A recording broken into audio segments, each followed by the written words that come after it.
Pour comprendre l'anatomie topographique de l'ésophage, il faut se rapporter à la morphogenèse du tube entoblastique primitif, dont, à la face ventrale, voici le bourgeon trachéobronchique qui va venir induire le mésenchyme pour la constitution des poumons. Ce tube entoblastique va alors descendre et va traverser le futur hiatus œsophagien pour se prolonger par l'estomac. Cette traversée ésophagienne voit les piliers postérieurs de Ushkov s'arranger autour de l'ésophage pour y constituer les classiques muscles de Rouget et de Juvara. Ainsi va s'expliquer le trajet de la 10e paire des nerfs crâniens droite et gauche sur les bords correspondants de l'ésophage, et à partir de la rotation horaire que va effectuer le tube entoblastique sous-diaphragmatique, amenant l'estomac vers la droite et amenant la masse l'estomac vers la gauche et la masse hépatique vers la droite, ceci va expliquer pourquoi le pneumogastrique gauche va alors du bord gauche passer à la face antérieure de ce bas ésophage, alors que le pneumogastrique droit va progressivement passer à la face dorsale. Ces deux nerfs vagues échangeant d'ailleurs à partir de TH8 toute une série d'anastomoses qui réalisent un véritable filet péri-ésophagien. À la partie inférieure, l'ésophage abdominal va recevoir de la part du feuillet célomique une séreuse péritonéale, alors que à la partie thoracique, le célome va se condenser autour des poumons et du cœur, formant qui la plèvre et qui le péricarde, et il ne reste alors pour l'ésophage qu'un fascia péri-ésophagien décrit par Montero, mais il n'y a pas de séreuse. Sur une vue latérale gauche, dont voilà la portion crâniale et la face ventrale du rachis, puis de l'entrée thoracique avec l'arc de la première côte fortement oblique vers le bas et vers l'avant, la convexité rachidienne dorsale, vers l'avant le manubrium sternal, articulé ici avec le corps du sternum, lui-même articulé avec l'appendice xiphoïde à l'aplomb de la 10e vertèbre thoracique. Cet hémimédiastin droit va être délimité maintenant par l'hémicoupole diaphragmatique gauche, qui est là montré avec le rappel de la portion centrale du miroir diaphragmatique de von Helmont. À la partie haute, c'est en regard de la 5e vertèbre cervicale que va commencer l'ésophage cervical, situé là derrière le cartilage cricoïde, lequel va se prolonger vers le bas par l'axe ventilatoire marqué par la trachée qui va, pénétrant dans le médiastin, venir se bifurquer à l'aplomb de la 4e vertèbre thoracique. En arrière de cet ensemble va donc apparaître le tractus digestif, l'ésophage qui est rattaché sur toute sa hauteur à la face postérieure de la trachée et qui va débuter par les muscles qui constituent la bouche de Killian, le faisceau transversal du constricteur inférieur du pharynx. Voici les fibres longitudinales qui portent quelquefois là le nom de cravate de Suisse, puis l'ésophage va constituer la corde de l'arc rachidien dorso-convexe. À la partie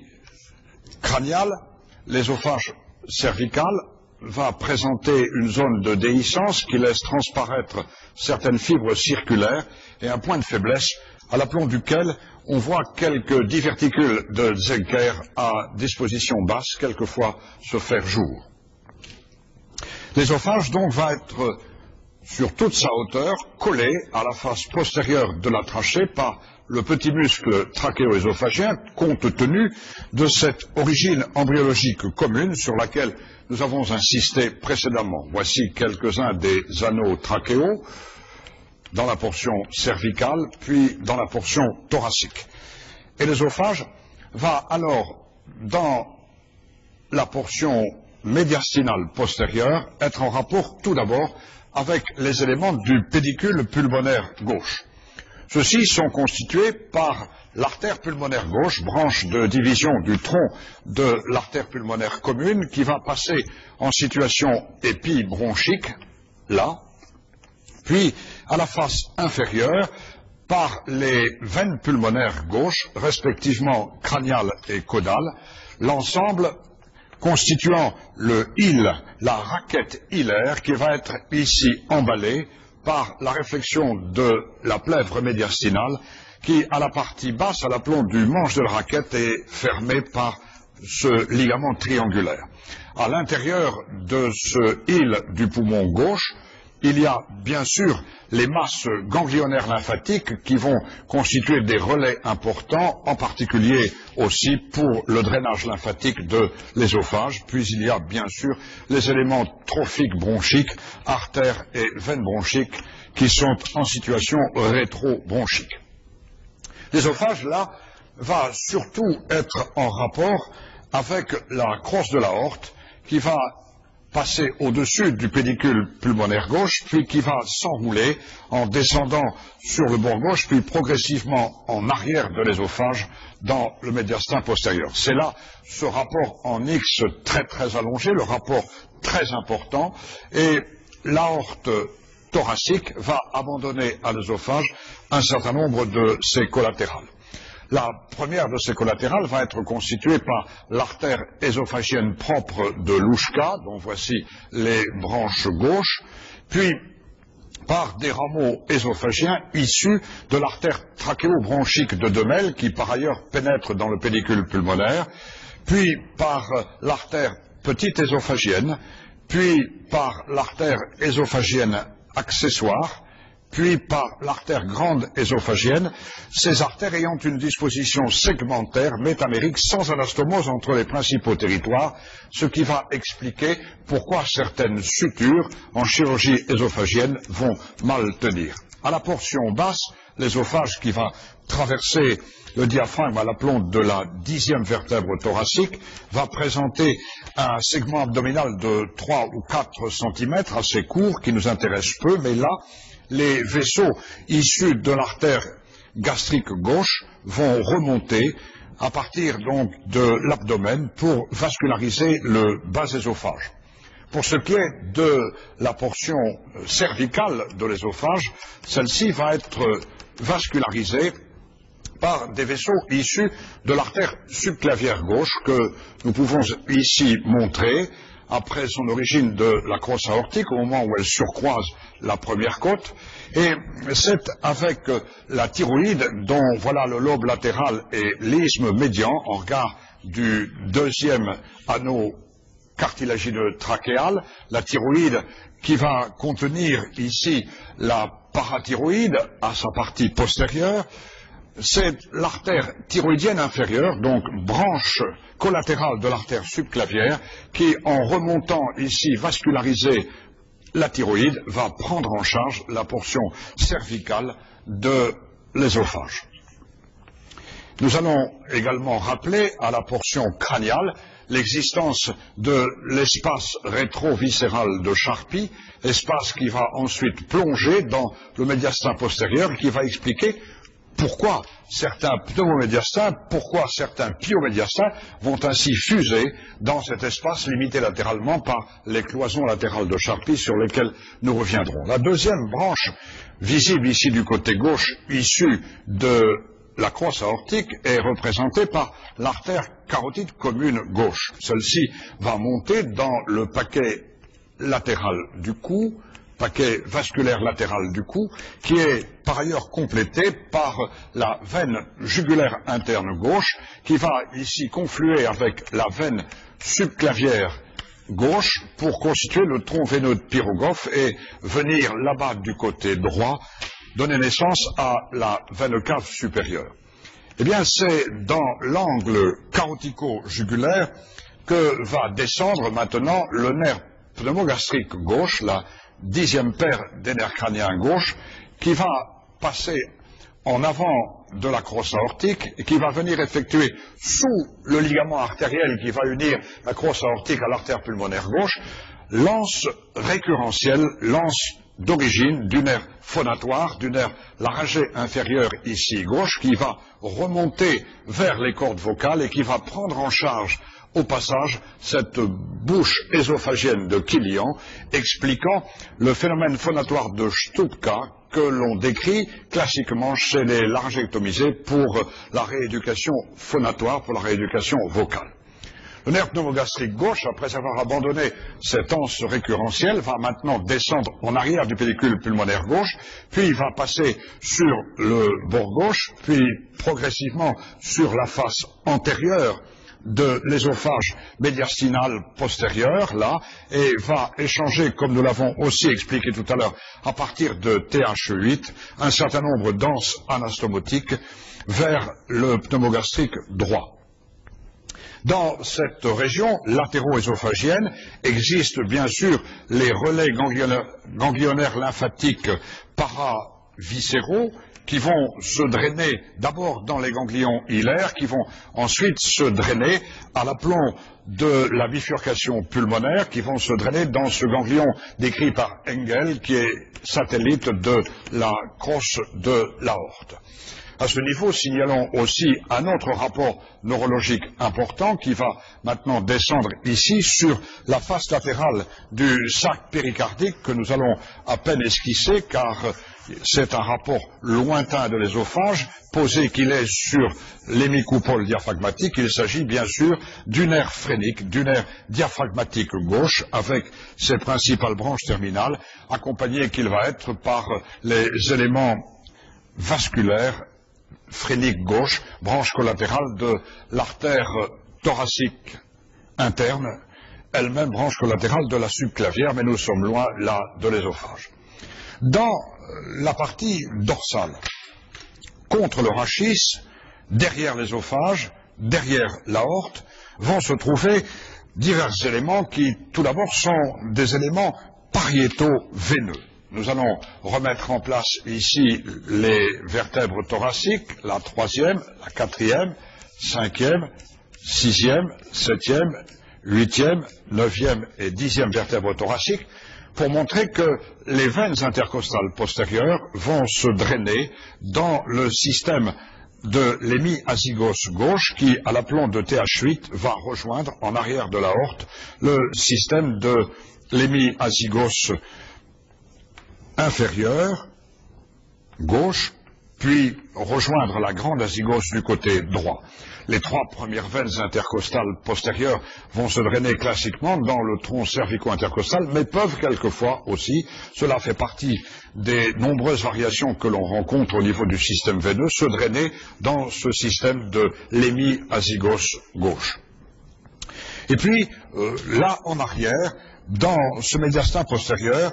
va se trouver le canal thoracique. Il s'agit de la voie lymphatique principale, donc voici quelques sinuosités.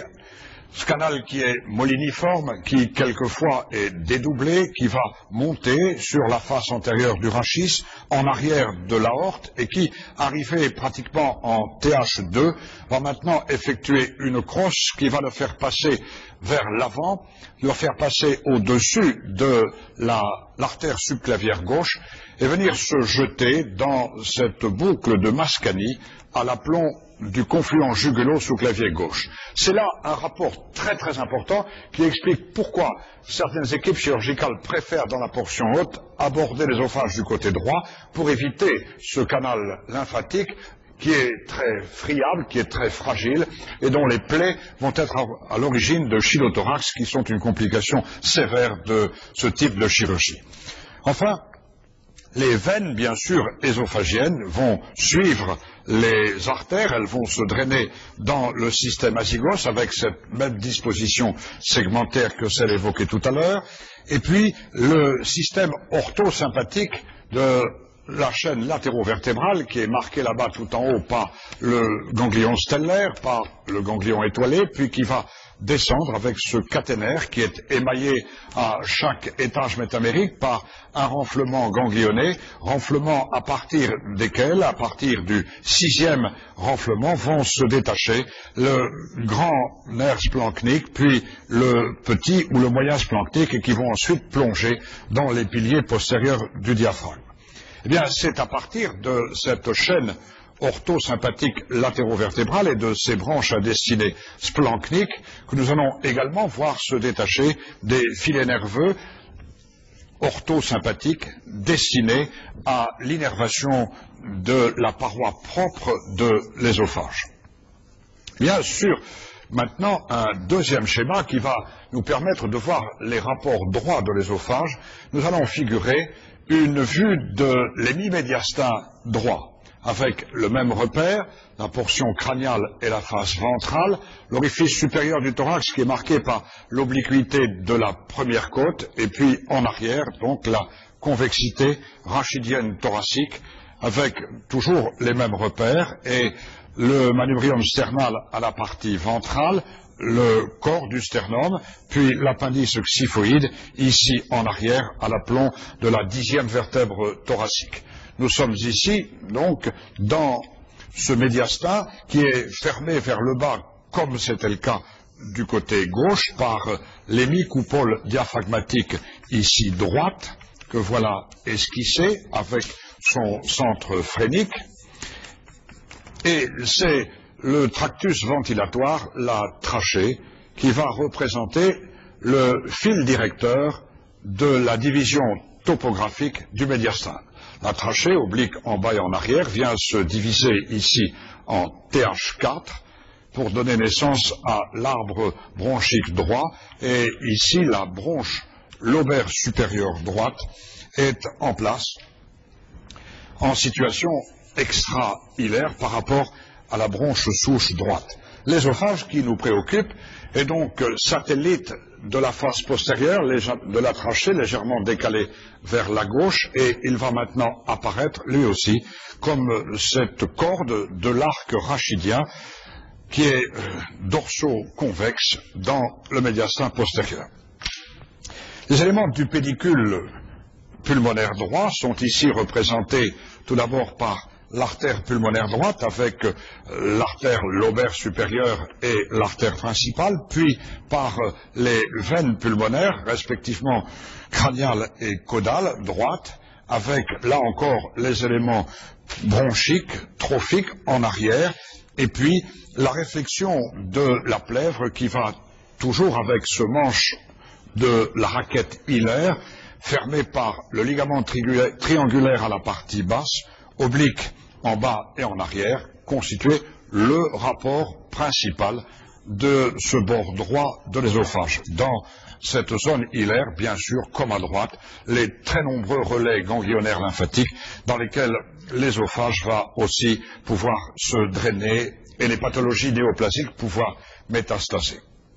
Ici, nous apercevons du côté gauche, à peine esquissé, mais apparaissant de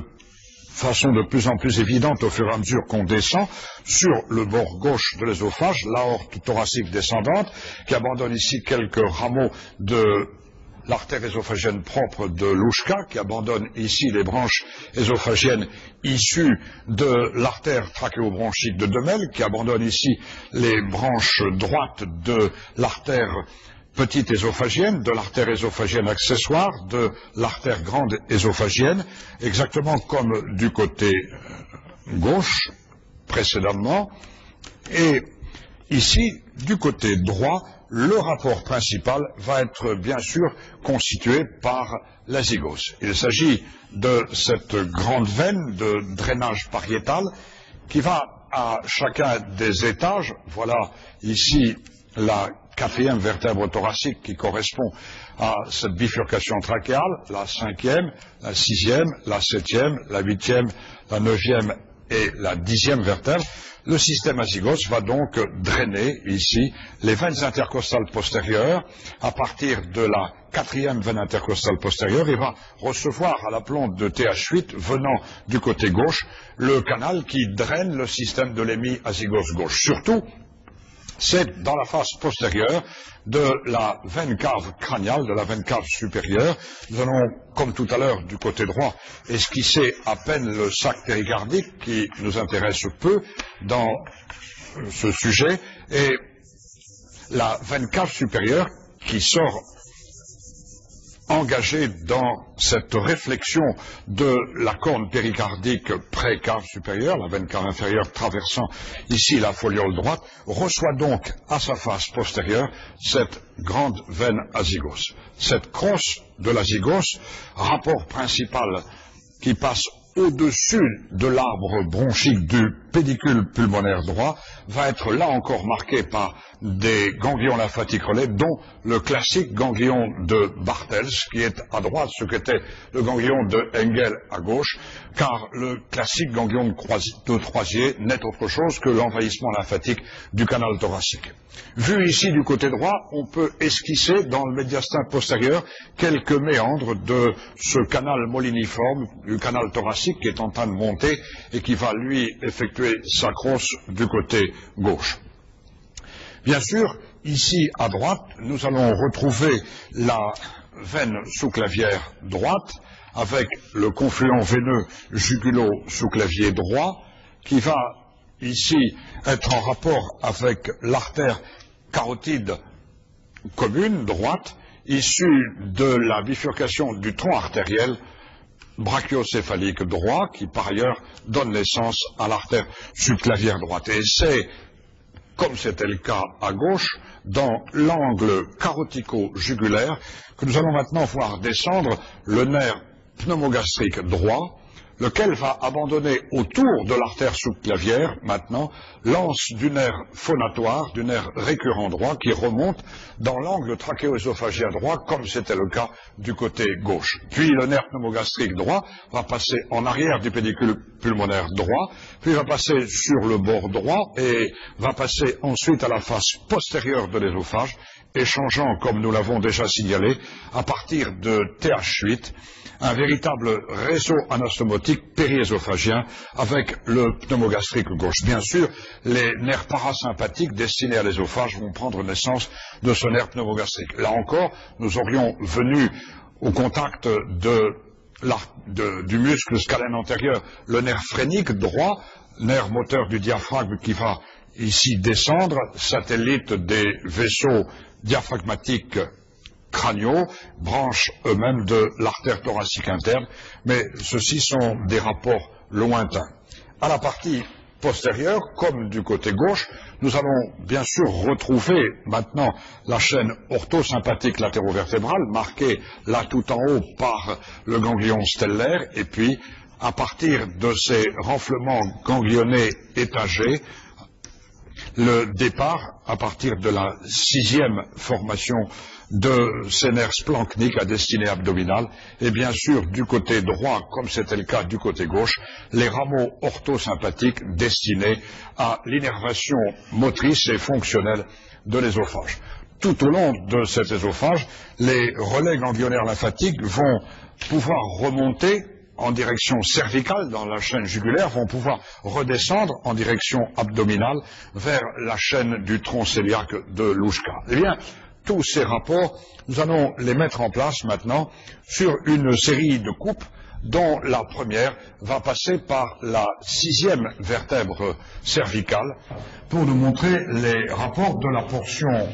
haute de l'œsophage. Ces coupes seront faites comme au scanner avec la face ventrale et le côté latéral gauche, le corps vertébral de la sixième vertèbre cervicale, cette classique vertèbre de Chasséniac dont le tubercule sur la face antérieure de l'apophyse transverse permet de reconnaître cette vertèbre. Nous avons en avant de cette vertèbre les muscles longs du cou, puis sur le côté les muscles scalènes et à la partie postérieure les muscles complexus, l'ensemble étant emballé dans l'aponévrose cervicale profonde que j'esquisse de ce trait. L'ésophage se trouve donc là vers l'avant et il est plaqué sur la face postérieure de la trachée, rattaché, comme nous l'avons montré, sur toute sa hauteur par le petit muscle trachéo-œsophagien. C'est dans l'angle trachéo-œsophagien que cheminent à gauche et à droite les nerfs récurrents, les nerfs phonatoires, qui constituent donc un rapport très très important de cet œsophage dans sa portion cervicale. Un peu plus en avant, nous allons maintenant esquisser le lobe latéral droit de la thyroïde avec l'isthme médian. Dans ce paquet viscéral périthyroïdien va apparaître la parathyroïde inférieure droite et l'empreinte latérale du paquet vasculaire. Ces éléments sont contenus dans une gaine, la gaine viscérale du cou, qui va se réfléchir pour constituer les ligaments décrits par Gruber, qui sont ces lames porte-vaisseaux, qui sont des lames truffées de veines, qui représentent aussi dans la chirurgie ésophagienne un danger dans ces voies d'abord. Et puis, bien sûr, ici en arrière, nous allons trouver ces cloisons sagittales qui ont été décrites par Charpy, cloisons qui vont délimiter l'espace que nous avions montré tout à l'heure, l'espace rétroviscéral de Charpy, dans lequel les collections pneumatiques ou purulentes vont pouvoir fuser. Sur la portion latérale, voici le paquet vasculonerveux du cou. Il est collé à la gaine viscérale par le ligament latéral du cou de Sébillot. Il est constitué par la volumineuse veine jugulaire interne qui recouvre l'artère carotide primitive, chacun de ces éléments ayant une gaine vasculaire qui lui est propre, et dans l'angle carotico-jugulaire va maintenant descendre la 10e paire des nerfs crâniens, ici droite. À la face antérieure du scalène antérieur descend le nerf phrénique, et puis c'est là que se trouve le renflement ganglionné de la chaîne latéro-vertébrale cervicale du ganglion cervical moyen. Contre ce paquet viscéral cheminent les ganglions lymphatiques de la chaîne latéro-cervicale, et nous allons pouvoir maintenant montrer l'arrivée de l'artère thyroïdienne inférieure destinée à la glande thyroïde et à la parathyroïde, destinée à la trachée et destinée ici à l'œsophage. L'artère thyroïdienne inférieure avec l'artère carotide commune en avant et avec maintenant l'artère vertébrale dans le canal transversaire constituant la classique superposition de Chassaignac, et c'est autour de cette artère thyroïdienne inférieure que le système orthosympathique va dessiner l'anse splanchnique de Drobnik. Bien sûr, par ces ailerons latéraux des cloisons de Charpy, les éléments à destinée viscérale d'origine orthosympathique vont gagner l'œsophage. Donc, voilà ces rapports importants dans la portion cervicale du tractus digestif. Si nous passons maintenant à l'entrée dans le médiastin, à la plante de la 2e vertèbre thoracique, sur une coupe horizontale avec toujours la même orientation, donc voilà la face ventrale et ici en arrière la 2e vertèbre avec de chaque côté l'articulation avec les arcs costaux, là-bas vers l'avant, la section du manubrium sternal. Nous sommes ici avec le côté gauche, toujours comme au scanner, et l'œsophage se trouve en situation prévertébrale, légèrement décalé vers la gauche, plaqué toujours sur la face postérieure de l'arbre respiratoire, de la trachée, et toujours rattaché à la trachée par le petit muscle trachéo-œsophagien, cette origine en biologie commune et ses rapports intimes expliquant les fistules trachéo-œsophagiennes qui sont fréquentes. Vers l'avant, l'élément le plus superficiel est un élément veineux qui va être constitué par la confluence de la veine subclavière gauche avec la veine jugulaire gauche pour constituer le confluent veineux de Pyrogophe qui, rejoignant le confluent jugulo-sous-clavier droit, va maintenant donner naissance juste en dessous à l'origine de la veine cave supérieure. Dans ce confluent, nous pourrions esquisser, vu par le dessous, l'abouchement des plexus veineux thyroïdiens isthmiques médians. Les artères, pour leur part, vont se répartir de la façon suivante. À gauche, donc, l'artère subclavière, gauche, qui va passer en arrière du muscle scalène antérieur, qui est là, et l'artère carotide commune gauche. Cette artère carotide commune, avec la jugulaire, délimite l'espace marqué par le pneumogastrique gauche, et ici, le nerf récurrent gauche va se trouver dans l'angle trachéo-œsophagien. Il prend naissance beaucoup plus bas au niveau de la crosse aortique, au niveau du canal artériel.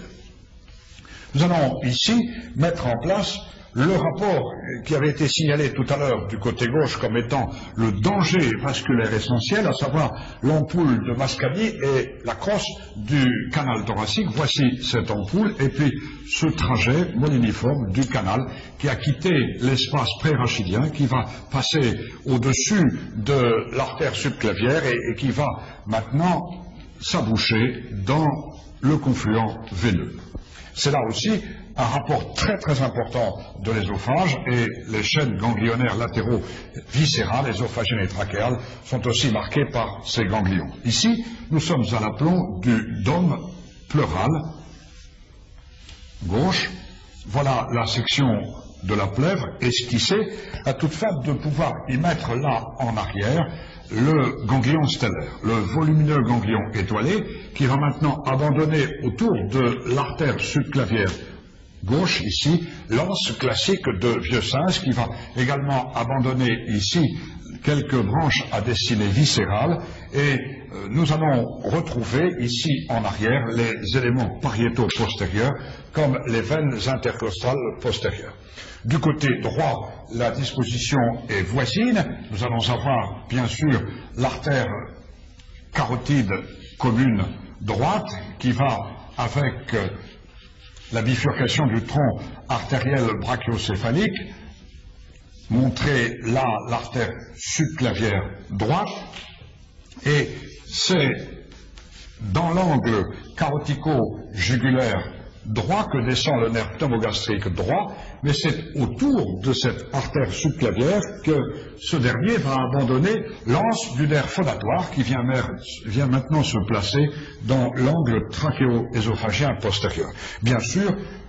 à droite comme à gauche, voici la section de la plèvre avec cette fossette sus et rétropleurale de Sébillot, dans laquelle à droite comme à gauche se trouve le ganglion étoilé, et ce ganglion étoilé va lui aussi abandonner autour de l'artère subclavière droite l'anse végétative décrite par Vieux-Sens avec les branches efférentes qui sont là. Voici l'espace marqué par ces croix que nous avions montré tout à l'heure, qui est le médiastin postérieur dans sa partie la plus crâniale et qui va communiquer avec l'espace rétroviscéral cervical. Les ganglions lymphatiques latéraux trachéo-œsophagiens vont commencer à truffer cet espace médiastinal, les ganglions pré-trachéo également, et à la partie toute ventrale à distance, nous intéressons moins, voilà le reliquat thymique, et puis il y aurait bien sûr l'artère thoracique interne, sans oublier le nerf phrénique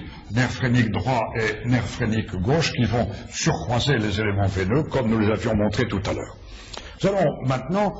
aborder les rapports de l'œsophage à l'étage de la 5e vertèbre thoracique, en dessous de la bifurcation trachéale.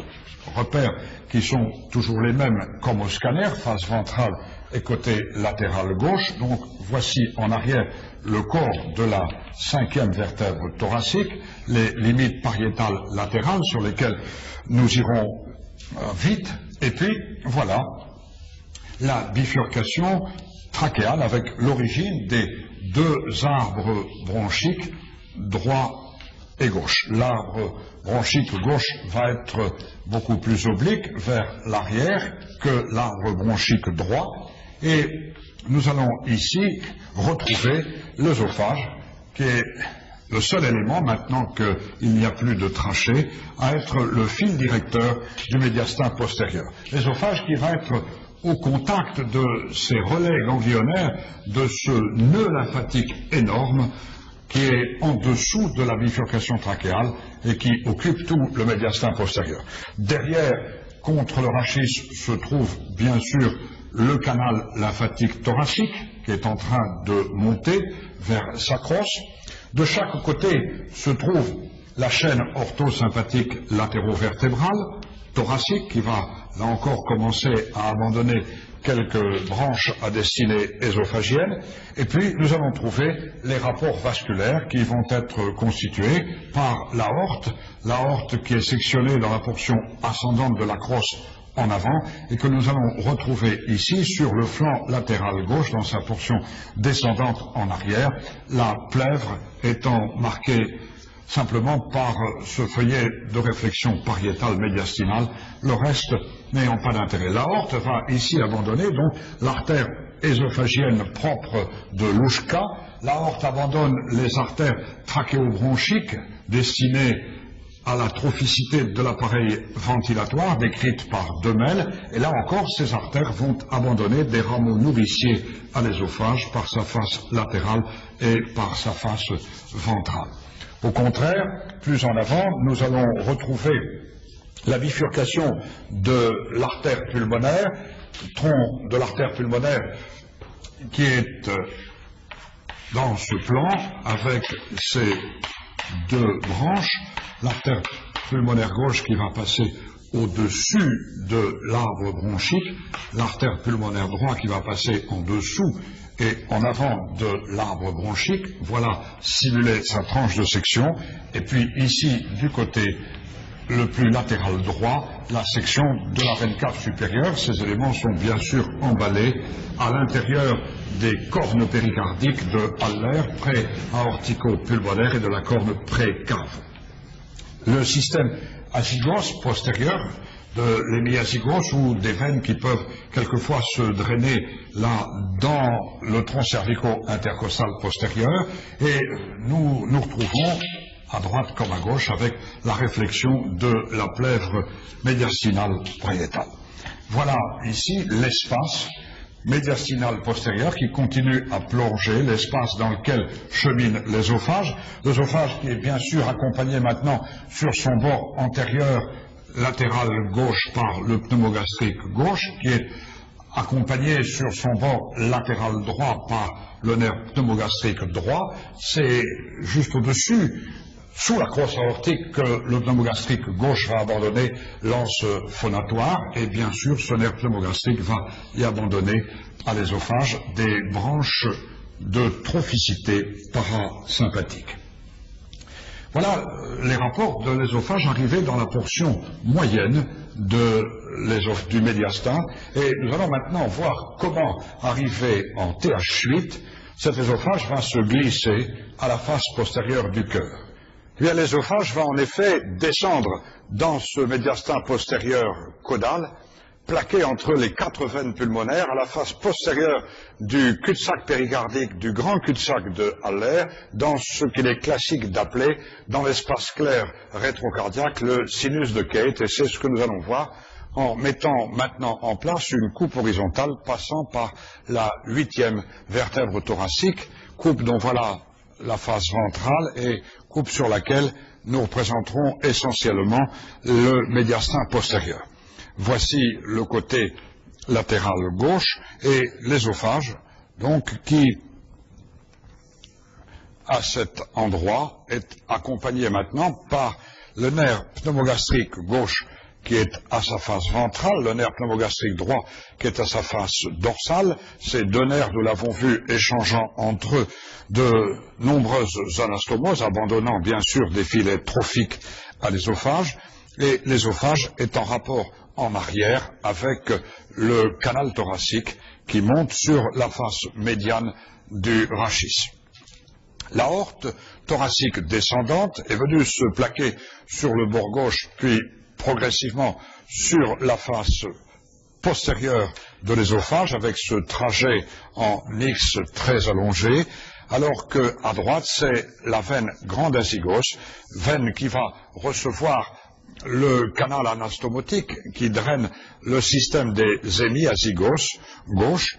qui est passé en arrière de ce canal thoracique, tout comme est passé en arrière le système des artères intercostales postérieures. Nous sommes ici avec l'artère ésophagienne accessoire, ou l'une des branches les plus crâniales de l'artère grande ésophagienne, et puis le drainage veineux des veines ésophagiennes dans le système azygos. La chaîne orthosympathique latérovertébrale, avec son renflement ganglionné qui va aussi abandonner des branches à destinée pariétale, viscérale et artérielle, et vers l'avant, donc nous sommes à l'aplomb du île pulmonaire avec l'émergence de ce île des veines pulmonaires caudales, droite et gauche, qui s'abouchent là dans la face postérieure de l'atrium gauche. Le cœur est à ce niveau emballé par le sac péricardique que j'esquisse maintenant, qui dessine là en arrière le grand cul-de-sac postérieur de Haller, et c'est directement au contact de cette face postérieure que se trouve l'ésophage. La plèvre médiastinale va donc maintenant glisser entre l'azygos et l'ésophage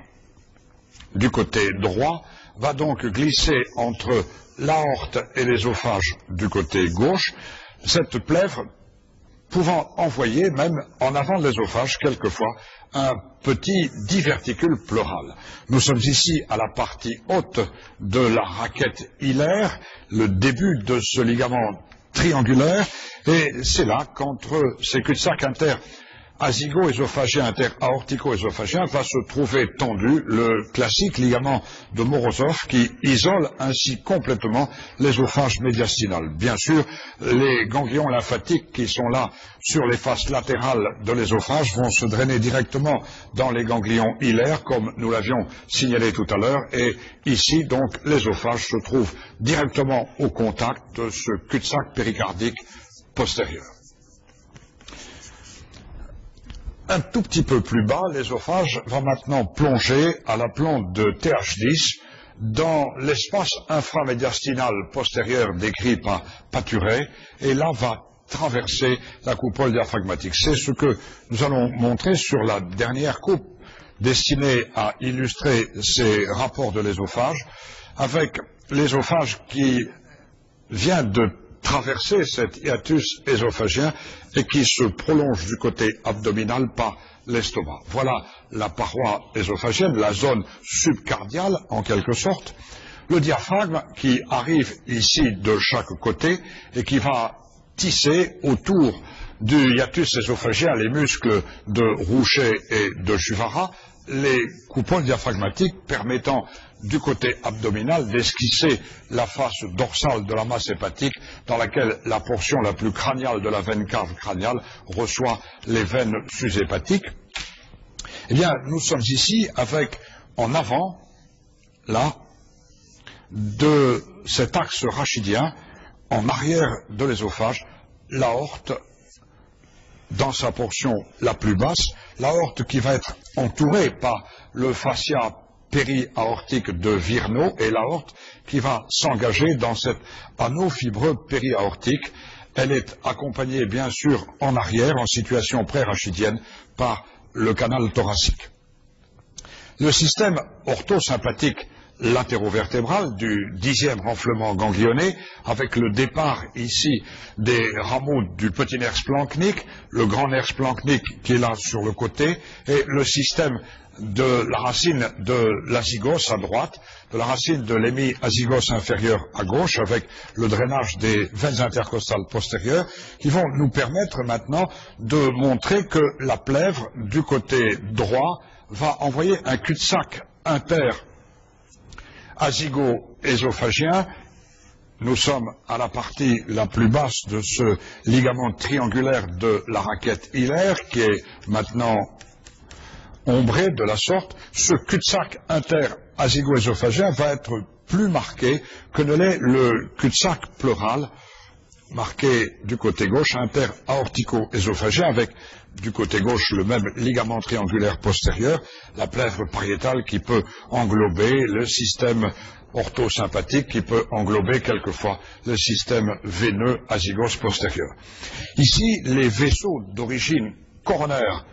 stomachique, d'origine gastrique gauche, vaisseaux qui remontent de l'abdomen, vont vasculariser ce bas œsophage dans ce plan. L'œsophage traverse accompagné en avant par le nerf pneumogastrique gauche, accompagné à droite par le nerf pneumogastrique droit, et avec les plexus intrapariétaux que nous avions montrés. Nous sommes ici dans cet espace que j'ombre maintenant, inframédiastinal postérieur, que Paturet avait bien isolé. C'est la partie la plus déclive et les derniers rapports pleuraux. La différence de cul-de-sac explique que certains chirurgiens dans la portion basse préfèrent aborder l'œsophage par la gauche plutôt que par la droite pour éviter de léser ce cul-de-sac pleural interazygo-œsophagien. Voilà comment se présente sur toute sa traversée thoracique le tractus œsophagien.